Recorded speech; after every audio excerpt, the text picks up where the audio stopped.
So, I wanted to discuss a few things with some deaf parents. You know how your children go to the dorms, and there's a lot of children that will get caught, on their phone, especially at night. They'll be under their covers and secretly texting. So, we'll ask them what's going on. And many of the girls will say that at night, um, they feel pressured and kind of scared that they won't fit in and be involved if they don't, talk to their friends and call their friends. And though it is normal, especially for the development of girls, to have friends and to have conversations, and I think that's very important that they should have those connections, and they should not be afraid or pressured. That's not what we want. Um, some girls are involved with cyberbullying as well. Um, Boys, I'm not really sure about. But there was some research done, and the people that are involved with cyberbullying is girls through email and IM and different websites.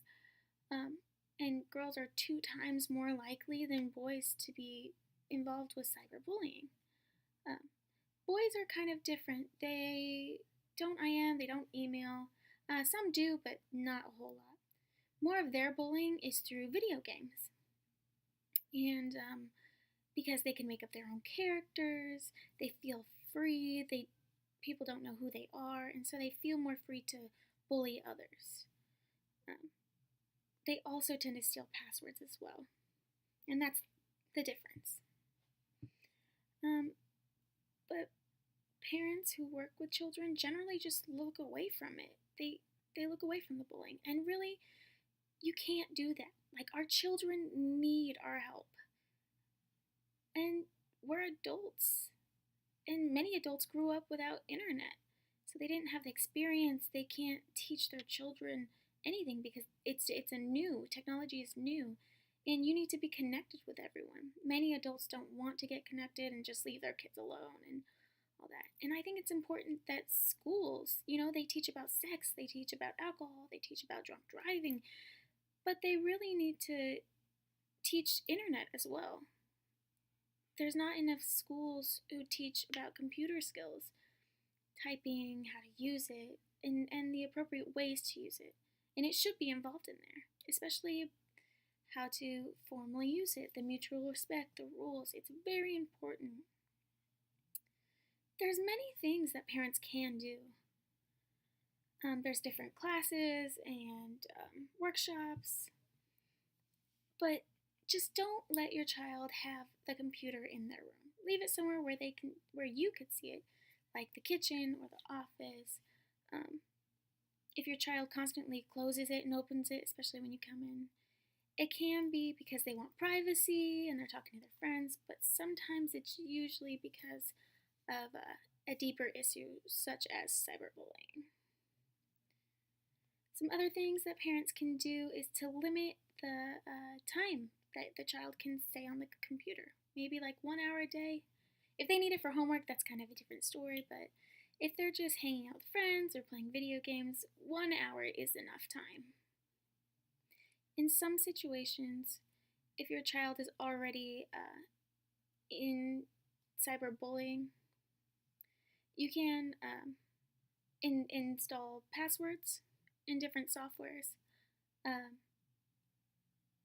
But don't do it privately. Make it to where they know what's going on.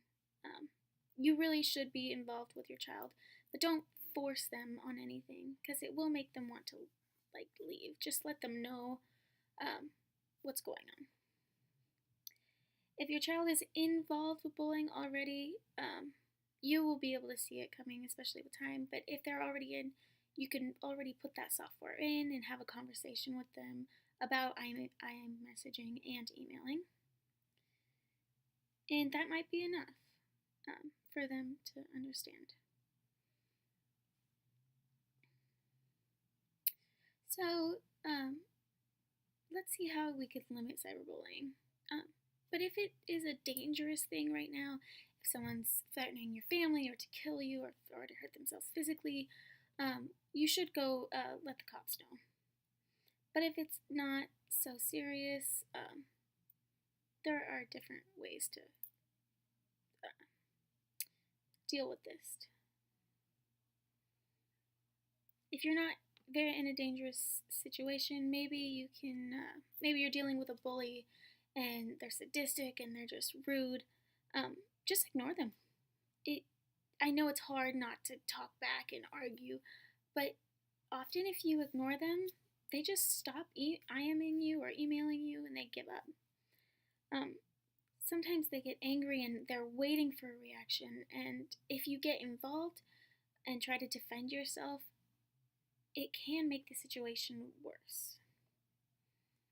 It's better to just ignore it and not get yourself involved. You can block them on email, or block them from your vlog or blog.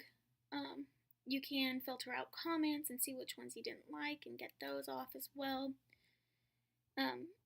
Maybe the comments aren't even connected to you. They're connected to another person or they're on another person's page. You should be able to get those off as well. Something even worse that you could do is quit your vlog because of comments. That's giving the bully the power that they want. They want the power of you quitting your vlog. They'd be like, good, she quit because of me. Have you ever heard of Deaf Read? It's a great website, especially if you're introducing your children to new websites. They have many different things and different opportunities, especially connecting to the internet. For example, if you want to find your favorite website or something children will enjoy, maybe something funny, there's a section for comedy, and you can find some that are appropriate and some not, some that are good for children as well. And if your children wants to build their own website, that's great. But make sure they understand how everything works and that they're not becoming the bully. If your child wants to set up their own website or their blog, it's amazing, especially if they're older.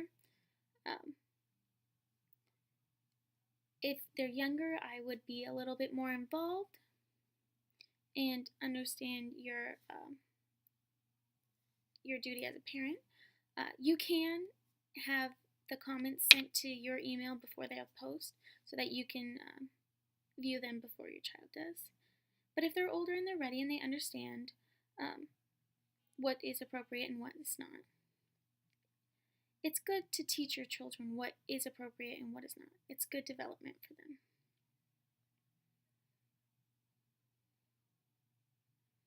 Sometimes children think that people are bullying them when really someone's just putting their own opinion that's not the same as theirs on their vlog. And so putting someone else's opinion on there is not cyberbullying, and your children should know that. Many people did not grow up with the internet, and so they can't relate. It's very different. Our children are the next generation, and it's their future, and you need to help them understand the world. It's better for them. Thank you.